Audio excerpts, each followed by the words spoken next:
नमस्कार, big debate में आपका स्वागत है। आपके साथ मैं हूं दीपेश जैन। मध्य प्रदेश में 2 सीटों के लिए उपचुनाव की जंग तेज होते जा रही है और नामांकन का सिलसिला अब कह सकते हैं कि अंतिम चरण में है। 25 अक्टूबर को नामांकन की आखिरी तारीख है और ऐसे में बुदनी में जहां कांग्रेस प्रत्याशी राजकुमार पटेल ने अपना पर्चा दाखिल किया, तो वहीं विजयपुर में भाजपा प्रत्याशी जो हैं उन्होंने अपना पर्चा दाखिल किया। रामनिवास रावत के लिए भाजपा के तमाम दिग्गज नेता विजयपुर पहुंचे। यहां पर मुख्यमंत्री डॉक्टर मोहन यादव, प्रदेश अध्यक्ष वीडी शर्मा, विधानसभा अध्यक्ष नरेंद्र सिंह तोमर समेत कई दिग्गजों ने पहुंचकर रावत का पर्चा दाखिल कराया।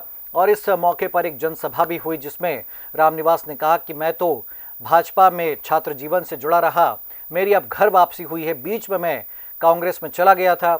इधर बुदनी में कांग्रेस के नेताओं ने अपना शक्ति प्रदर्शन किया। प्रदेश अध्यक्ष जीतू पटवारी यहां पर पहुंचे और इन सब नेताओं ने जो मिलकर के यहाँ पर जो पटेल साहब है उनका पर्चा दाखिल कराया। और कह सकते हैं कि अब 25 तारीख को एक बार फिर शक्ति प्रदर्शन देखने को मिलेगा। कांग्रेस जहां विजयपुर में शक्ति प्रदर्शन करेगी, वहीं बुदनी में भाजपा के नेता मिलकर के रमाकांत भार्गव का पर्चा दाखिल कराएंगे। इसके पहले दिन भर क्या प्रतिक्रिया रही, आइए आपको सुनवाते हैं।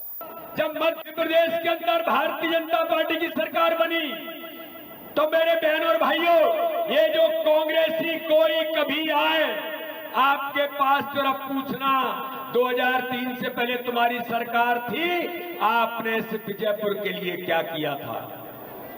आपने श्योपुर जिले के लिए क्या किया था? लेकिन मेरे बहनों और भाइयों, हमें गर्व है कि हमारे प्रधानमंत्री नरेंद्र मोदी जी, आदरणीय नरेंद्र सिंह तोमर जी के प्रयासों से, आदरणीय रामनिवास रावत जी के प्रयासों से इस देश का प्रधानमंत्री, पहला प्रधानमंत्री कोई विजयपुर की धरती पर पधारा।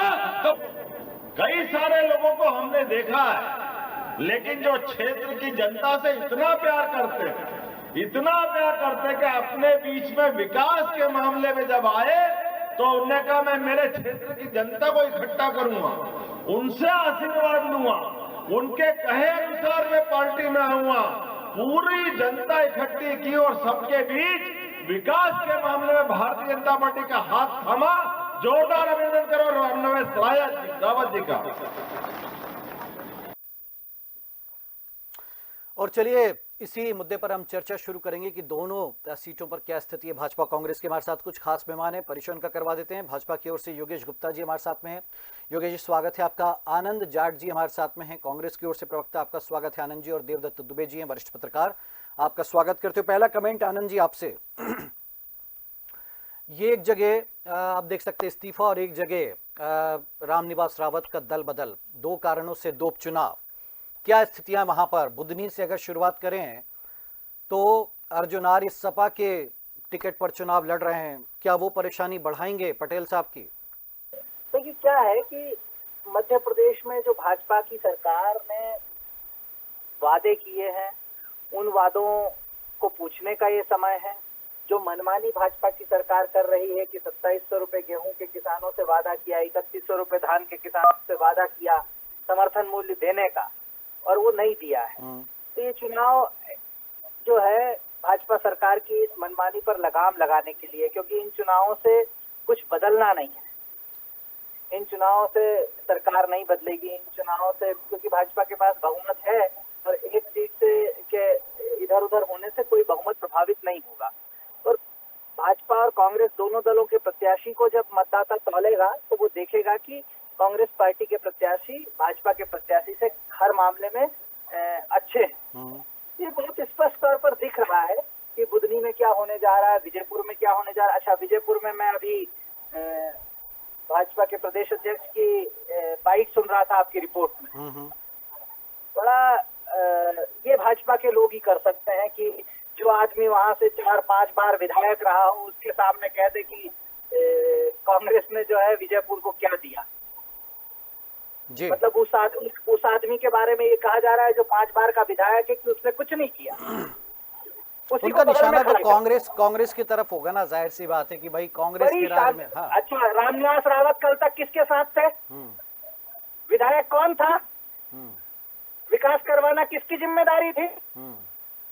ठीक उन्हीं है। रामनिवास रावत की, जिनको बगल में खड़ा होके और वीडी शर्मा जनता को मूर्ख समझ रहे हैं कि ये कांग्रेस, ये रामनिवास रावत ने कुछ नहीं किया, ये कह रहे थे ना वो, यही तो कहा उनने कि कुछ ठीक नहीं कहा। ये निर्लज्जता कहाँ से आती है ये बताइए। हाँ, लेकिन जनता को रावत जी मूर्ख ने यही समझने बात का- कही कि भाई विजयपुर का विकास होता रहे तो मैं तो चुनाव भी नहीं लड़ता, मैं तो घर बैठ जाता। तो यही तो मैं कह रहा हूँ, कल तक वो कह रहे थे कि मेरा कांग्रेस में अपमान हुआ। अरे नहीं साहब, जनता का अपमान हुआ है जिसने आपको चुना, और उस जनता से आपको पहचानने में गलती हुई। ठीक है।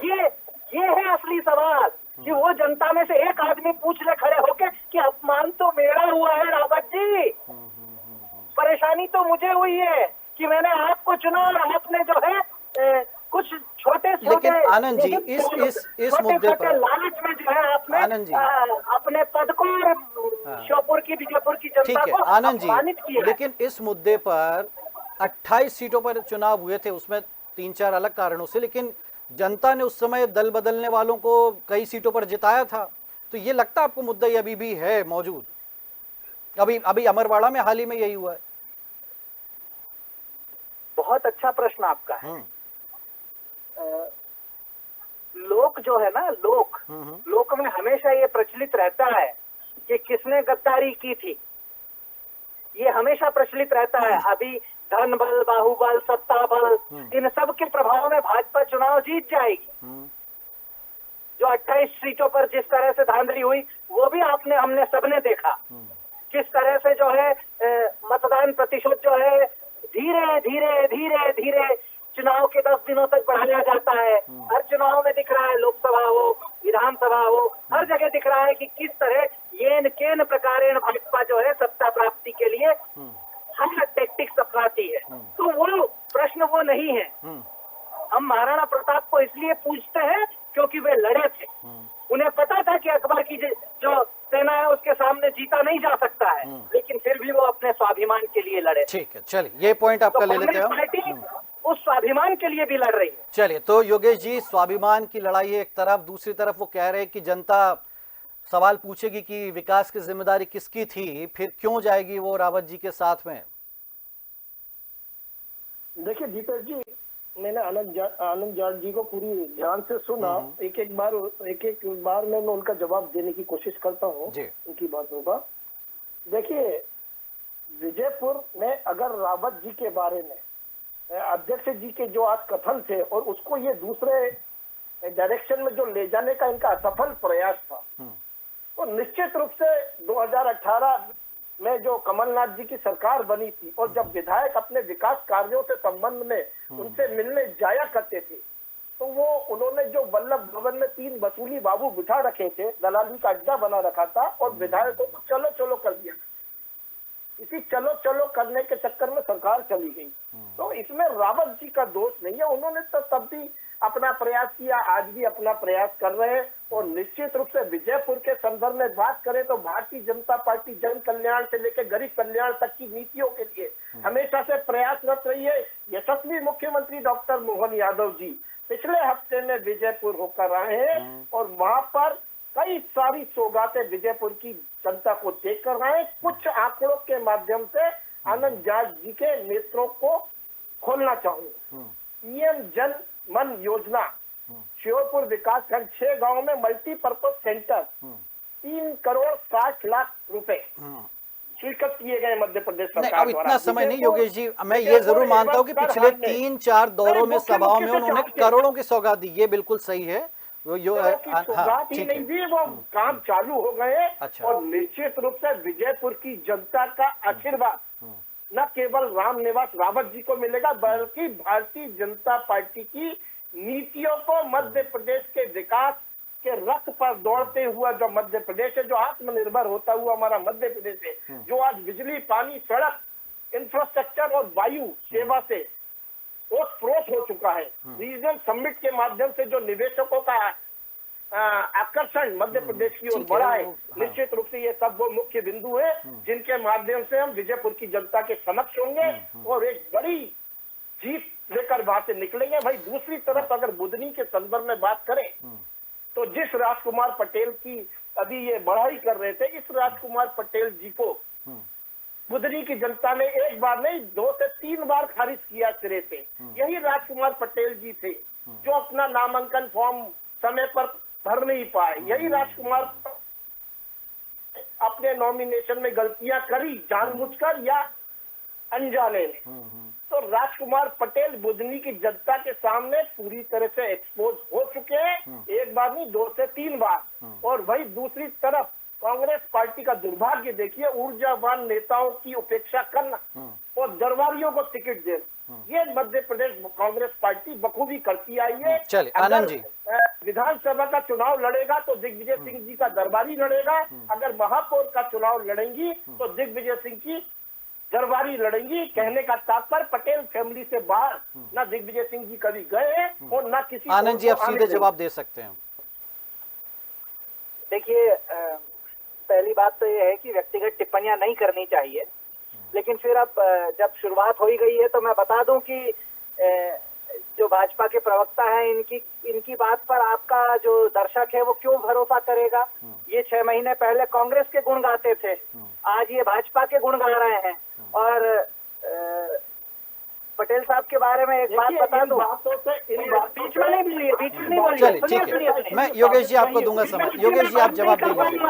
हाँ ठीक है, मैं फोन काट दूंगा। नहीं योगेश जी मैं आपको समय दूंगा। जी आनंद जी बोलिए। नहीं ठीक है योगेश जी 1 मिनट।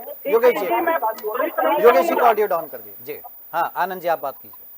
मैं गरिमापूर्ण बातचीत करने का समर्थक हूं और गरिमापूर्ण तरीके से बात करूंगा। अन्यथा किसी भी चुटपुंजा के बीच में बोलने वाली इस तरह के शब्द आनंद जी मैं चाहूंगा। देखिए आप तो दोनों साथ ही रहे, फिर आज इतनी देखिए राजनीति में एक मिनट सर मैंने पूरा सुना ना। मैं कह रहा हूँ देखिए राजनीति में मतभेद हो सकते, मनभेद नहीं होना चाहिए ना सर। वही बता रहा हूँ। हाँ मैं वही बता रहा हूँ जी कि वो लोग राजकुमार पटेल पर आरोप लगा रहे हैं जो खुद पार्टी छोड़कर चले गए। उन पर आरोप लगे लेकिन उन्होंने उन आरोपों का जवाब दिया और आज भी पार्टी के साथ खड़े हैं। ठीक है, और वो लोग कम से कम आरोप ना लगाएं जिन्होंने पार्टी छोड़कर अपने आप को कलंकित किया है, अपनी निष्ठा को कलंकित किया है। ठीक है। अब देखिए दल बदल तो चलता रहता है आनंद जी, इसमें इतना क्या दुश्मन बना लेना किसी को। क्यों फिर इस तरह की बातें राजकुमार पटेल के बारे में हो रही है? हाँ नहीं देखिए जिनके खुद के घर कांच के होते हैं वो दूसरों पर पत्थर न उछाले। ठीक है चलिए, अब मुझे लगता है हम चुनाव की बजाय एकदम व्यक्तिगत हो गए और इस तरह से मैं नहीं चाहूंगा कि चर्चा हो। व्यक्तिगत क्यों हुए हो? हाँ ठीक है, उनने पटेल साहब प्रत्याशी की बात कर रहे हैं तो उन्हें नहीं आप भी भार्गव जी के लिए बोल सकते हैं। सुनिए ना, आपने भी रावत जी का बोला, आपने भार्गव जी का बोल सकते हैं आप। ठीक है, रावत जी के बारे में मैंने वो बोला जो पूरे पब्लिक डोमेन में है। तो उनने भी जवाब दिया कि भाई चलो कर दिया जाता था। राजकुमार पटेल पर सवाल उठा सकते हैं, बताइए। नहीं कमलनाथ जी की सरकार का उन्होंने हवाला दे दिया कि चलो कर देते थे, वो चले गए पार्टी छोड़ करके। खैर वो सब ठीक है। हाँ। आप भी उधर से ही पक्ष में बोलना चाहते हैं? नहीं अरे भाई बातें जब निकली है हमें देखिए उस तरह से दीपेश जी। हाँ। आप प्रश्न पूछ लीजिए, मैं उत्तर दे दूंगा। चलिए आपको भी दे दूंगा। ठीक है चलिए देवदत्त जी को ले आते हैं बीच में। देवदत्त जी ये दोनों उपचुनाव की जंग कैसे देख रहे हैं आप? एक तो विजयपुर में दल बदल वाला मामला, दूसरा बुधनी में शिवराज की विरासत को आगे बढ़ाना, 1 लाख वोटों का मार्जिन बुधनी में, क्या पटेल साहब उसको कम कर पाएंगे, उसको उससे आगे वोट हासिल कर पाएंगे? क्या कैसे देखते हैं इस मुकाबले को देवदत्त जी? देखिए उपचुनाव जो होते हैं बड़े प्रतिस्पर्धी भी हो जाते हैं प्रतिष्ठा के साथ साथ। और इन दोनों चुनाव में हम देख रहे हैं व्यक्तिगत प्रतिस्पर्धा भी चल रही है कि व्यक्तिगत प्रतिशोध भी चल रहा है। जहां तक विजयपुर विधानसभा सीट का सवाल है तो वहाँ नीतू सिकरवार जो लोकसभा का कांग्रेस प्रत्याशी के रूप में चुनाव लड़ रहे थे और मध्य प्रदेश में अच्छी खासी पोजीशन में वो सीट मानी जा रही थी लोकसभा की। लेकिन रामनिवास रावत ने एन वक्त पर जब पार्टी बदली तभी से नीतू सिकरवार उनको चुनाव हराने के लिए लगे हुए हैं। इधर राजकुमार पटेल के लिए भी कई लोग लगे हुए हैं कि ये ना जीत पाए क्योंकि 1993 के बाद 31 सालों बाद उनको टिकट मिला है। और ये सब चीजें अब आरोप प्रत्यारोप चलेंगे। वहाँ राजेंद्र राजपूत जी नाराज हैं भाजपा के क्योंकि लग रहा था कि हमने 2005 में शिवराज जी के लिए सीट छोड़ी थी बुधनी विधानसभा। अब चूंकि हमारे लिए मौका मिलना चाहिए था, तब से हमारा दावा मजबूत है। उनके कार्यकर्ताओं ने तो रामपाल सिंह जी पूर्व मंत्री की उपस्थिति में कहा कि परिणाम भुगते हैं कि पार्टी यदि टिकट नहीं बदला तो ये चुनाव बड़े व्यक्तिगत प्रतिशोध भी है, प्रतिष्ठा भी है। इसलिए आप देख रहे हैं कि अभी से नाराजगी के लिए मनोबल चल रहा है। कहीं चुनाव आयोग में कांग्रेस शिकायतें कर रही कुछ अधिकारियों को लेकर। कांग्रेस प्रत्याशी जो विजयपुर के उनको लिए जान का खतरा बताया जा रहा है। तो ये बेहद रोमांचकारी चुनाव होना है, क्योंकि इससे प्रदेश की राजनीतिक दिशा भी तय होना है। जी योगेश जी, दोनों सीटों पर आपके लिए थोड़ी सी मुसीबत ज्यादा दिख रही है। राजेंद्र सिंह राजपूत, उनका तो खुल करके बगावती तेवर नजर आ रहे हैं। उधर बाबूलाल मेवरा विजयपुर में, वो भी उन्होंने कहा साहब हम 23 का चुनाव लड़े थे, हमारी सीट जा रही है, इतने पुराने हम दिग्गज नेता, 2 बार विधायक रहे उसी सीट से, तो अब सीताराम आदिवासी जी को तो आपने मना लिया, मेवरा जी कहीं उनकी नाराजगी भारी ना पड़ जाए। इधर राजपूत जी क्या ये मान गए हैं? क्या स्थिति भी डैमेज कंट्रोल की? देखिए दीपेश जी, भारतीय जनता पार्टी एक केडर बेस्ड संगठन है और जब चुनाव में कोई प्रत्याशी उतरता है तो उसके साथ पूरा संगठन वो चुनाव लड़ता है और एक साथ सभी बूथों पर हमारा संगठन का जो कार्य करता है वो पूरी लगन और कर्मठता के साथ अपने प्रत्याशी की जीत के लिए काम करता है। कांग्रेस के तो कई बूथों पर कार्यकर्ता ही नहीं रहते। कई चुनावों में हमने देखा, हाल ही में संपन्न विधानसभा चुनाव हो या लोकसभा चुनाव में कई बूथों पर कांग्रेस का कार्यकर्ता ही नहीं था। कई बूथों पर कांग्रेस के लोगों ने भारतीय जनता पार्टी ज्वाइन करी। मेरे मित्र भी लांछन लगा रहे थे। जब बार बार किसी नेता को, जिसको जनता 4 से 6 बार नकार चुकी हो, उस नेता को जनता और कार्यकर्ताओं के ऊपर थोपा जाएगा तो इसी प्रकार पार्टी से पलायन होता है। 2.5 लाख लोगों ने विधानसभा चुनाव, लोकसभा चुनाव के दौरान जो पलायन किया, उसमें कई ऐसे राजनेता थे जिन्होंने कांग्रेस को गढ़ने में अपना खून पसीना बहाया। ऐसे नेताओं ने पलायन किया। हाँ, लेकिन योगेश जी, लेकिन आयातित नेताओं की वजह से जो मूल भाजपाई हैं वो नाराज होते हैं अंदर खाने, फिर वो कभी बगावत भी देखने को मिलती है, चाहे दमोह का उपचुनाव हो। हाँ। अभी लोकसभा, विवेक जी देखिए, अभी लोकसभा चुनाव संपन्न हुए, 29-0 के रिजल्ट में आपको इस प्रकार की कोई चीज दिखी? जो भी सवाल आपने अभी मुझसे पूछने की कोशिश करी, कहने का तात्पर्य यह है कि भारतीय जनता पार्टी का कार्यकर्ता पूर्ण अनुशासन के साथ, चाहे वो पार्टी के दिशा निर्देश हो या संगठन महापर्व का काम हो या गांव चलो भूत प्रवास अभियान हो या कोई भी जिम्मेदारी अगर कार्यकर्ता को मिलती है तो वो पूरी तत्परता और कर्मठता के साथ, यानी कोई भीतर घात नहीं होगी, सबको मना लिया। नहीं, मैं सीधे पूछ रहा हूँ आपसे कि क्या मना लिया गया है? डैमेज का शिवराज जी आए थे रातों रात। जी, सबसे बातचीत हो चुकी है और आदरणीय शिवराज जी के नेतृत्व में चुनाव बुधनी का लड़ा जाएगा और एक बड़ी जीत के अंतर से भारतीय जनता पार्टी के प्रत्याशी अब ये 23 को पता चलेगा। आनंद जी, अब आप अभी दल बदल पे इतना नाराज हो रहे थे कि वो यहाँ थे वो वहां थे, अब ये मुकेश मल्होत्रा जी कौन है? ये भाजपा से आए हुए हैं, ये राज्य मंत्री का दर्जा था इनके पास में, तो दल बदलना इतना कोई गुनाह थोड़ी ना हो जाता। आनंद जी, नहीं की है, दल बदल पर नाराज नहीं हुआ मैं बिल्कुल दल बदल पर नाराज नहीं हुआ। मैं तो भाई, जिन्होंने दल बदल लिया उन्हें नया दल मुबारक, और जिनका हक मारा गया है उस भाजपा में जो मूल कार्यकर्ता है, जो दीनदयाल उपाध्याय दुर्लभ गरीब विचार योजना का हितग्राही है, उसे भी मुबारक। हमें क्या दिक्कत है? हम तो जनता के लिए लड़ते हैं, लड़ते रहेंगे, वो समस्या नहीं है। जो भाषा थी वो भाषा अपमानजनक थी और व्यक्तिगत टिप्पणी थी, इसलिए मुझे उस बात पर गुस्सा आया और मैंने बताया कि व्यक्तिगत टिप्पणी क्या होती है। ठीक है ना? तो वो मुझे गुस्सा नहीं आया। राजनीतिक जीवन है, इसमें व्यक्तिगत कुछ नहीं होता है। चलिए, अब बुधनी में एक बात बताइए, उत्तर प्रदेश में सपा ने एक सीट भी नहीं दी, 9 के 9 उनने अपने प्रत्याशी उतारे हैं, फिर भले वो फोटो डाल रहे हैं, लेकिन ये बुधनी में तो आप रोक सकते थे ना भाई, यहाँ पर भी आप नहीं वो सब चीजें कर पाए, वो गठबंधन की ताकत दिखा पाए, तो ये अर्जुन आर्य तो नहीं आपके लिए परेशान? भाई वोट कटे, बराबरी का ऐसा मुकाबला हुआ, कोई मार्जिनल, तो ये नुकसानदेह तो नहीं हो जाएगा? मतलब कहने का कि संदेश जाता, सपा का कोई बहुत बड़ा जनाधार है नहीं है, मुझे नहीं पता है वहां पर, लेकिन ये दीपेश जी, ये परिवार का मामला है। इंडिया गठबंधन जो है एक बड़ा परिवार है और उस परिवार में अभी 25 तारीख जो है फॉर्म भरने की आखिरी तारीख है और 29 तारीख तक फॉर्म उठाए जा सकते हैं। तो ये आप कह सकते हैं बिल्कुल। इस संबंध में अभी बातचीत हो रही है और हम जो है मिलजुल कर एक साझा निर्णय पर जाएंगे और पूरी उम्मीद आप कर सकते हैं कि अर्जुन आर्य मैदान से हट जाएंगे, अर्जुन आर्य। एक ही प्रत्याशी होगा इंडिया गठबंधन का, मैं ये कह सकता हूं। अच्छा, एक ही प्रत्याशी। ये देवदत्त जी की लास्ट कमेंट है कि जनता क्या सोच करके वोट देगी, मतलब विकास। आनंद जी, एक कमेंट जरूर मैं आपका चाहूंगा। आप कह रहे थे विकास नहीं हो, विकास में पिछले 3-4 जब से पता तो सबको ही था वहां चुनाव होना है, जब से मंत्री पद की शपथ ली थी, डॉक्टर मोहन यादव लगातार दौरे किए, कई विकास की सौगातें दे दी, तो ये जो आप कह रहे थे माहौल तो बना ही लिया इन्होंने पूरा वहां पर।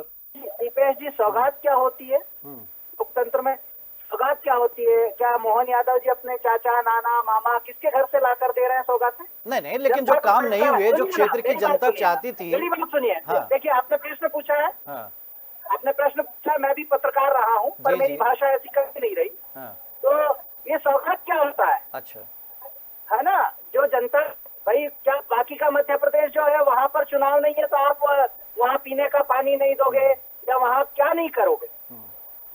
तो सौगात का क्या मतलब है, मैं थोड़ा समझने में असमर्थ हूँ। नहीं, जो वहां के लिए घोषणा है कि उनको हम क्या कहें, बताइए आप कोई शब्द बता दीजिए, हम वो कहेंगे। ऐसी 22,000 घोषणाओं का पुलिंदा मेरे पास भी है।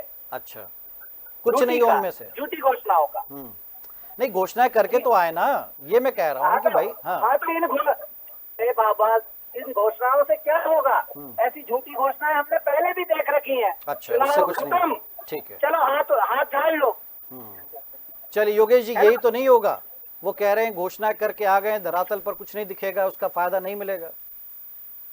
देखिए दीपेश जी, भारतीय जनता पार्टी मध्य प्रदेश की जनता से वादे बाद में करती है, पहले धरातल पर काम करती है। चाहे वो लाडली बहना योजना हो या किसान सम्मान निधि हो या 2003 का मिस्टर बंटाधार के समय का पिछड़ा हुआ मध्य प्रदेश, आज का वर्तमान का मध्य प्रदेश और 2003 का मध्य प्रदेश, अगर आंखों से चश्मा हटाएंगे तो निश्चित रूप से एक उभरता हुआ, अग्रसर होता हुआ, विकास की दौड़ में मध्य प्रदेश आत्मनिर्भर होता हुआ स्पष्ट रूप से नजर आएगा। चाहे वो इंफ्रास्ट्रक्चर डेवलपमेंट के मामले में हो, बिजली के मामले में आज आत्मनिर्भर है। जब बंटाधार जी के समय गुल बिल फुल आया करता था, वही पानी के मामले में भी आज हम आत्मनिर्भर है। सिंचाई का रकबा जब दिग्विजय सिंह जी के टाइम में 11,000। अरे ये तो बहुत लंबा हो जाएगा योगी जी, हम तो सिर्फ विजयपुर के संदर्भ में बात करना चाह रहे थे। ठीक है, वो कह रहे हैं कि घोषणा, चुनाव आई तो घोषणाओं की बौछार लगा दी, सौगात शब्द से इनको दिक्कत हो गई। हमारी मध्य प्रदेश की जनता का तहे दिल से शुक्रिया ही नहीं अदा करते, उनके जीवन के उत्थान हेतु सदा प्रयासरत रहते हैं। और डॉक्टर मोहन यादव जी जब से कार्यभार संभाला है, पूरी गंभीरता के साथ मध्य प्रदेश की जनता के हित में काम कर रहे हैं और निश्चित रूप से बुधनी की जनता का इसने ही नहीं पूरा आशीर्वाद मध्य प्रदेश में भारतीय जनता पार्टी को मिलेगा। चलिए देवदत्त जी, लास्ट कमेंट आप कुछ कहना चाहें तो। देखिए दीपेश जी, ये चुनाव है जो बड़े प्रतिष्ठापूर्ण है और दोनों ही दल, एक तरफ जहां मोहन यादव मुख्यमंत्री के रूप में अपन उनको दक्षता सिद्ध करना है, तो जीतू पटवारी के लिए भी प्रदेश अध्यक्ष के रूप में अपनी कामयाबी दिखाना है पार्टी के लिए। इसका प्रतिष्ठापूर्ण कांटे के मुकाबले होंगे, आरोप प्रत्यारोप का दौर और भी तीखा होता जाएगा जो जो चुनाव पास में आएंगे। अब चुनाव केवल माहौल के नहीं रह गए, केवल इस तरह की गतिविधियों के नहीं रह गए, अब तो साम दाम दंड मैनेजमेंट के हो गए चुनाव। मैनेजमेंट माहौल तब जाके कहीं एक जीत मिलती है। चलिए, तो किसका मैनेजमेंट किस पर भारी पड़ेगा ये 23 तारीख को पता चलेगा। शुक्रिया आनंद जी, योगेश जी और देवदत्त जी, आपका हमारे साथ इस चर्चा में जुड़ने के लिए। तो विजयपुर में भाजपा प्रत्याशी का नामांकन दाखिल, तो उधर बुधनी में कांग्रेस प्रत्याशी का नामांकन भरा गया है और अब 25 तारीख को बाकी दोनों सीटों पर कहें कि दोनों अलग अलग दलों के जो प्रत्याशी वो नामांकन दाखिल करेंगे और फिर मुकाबला तो होना ही है। 13 नवंबर को जनता अपना फैसला दर्ज कराएगी ईवीएम में, उसके बाद तय होगा कि इन 2 सीटों पर किसकी चली। बिग डिबेट में इतना ही। आप देखते रहिए डीएनए न्यूज़। नमस्कार।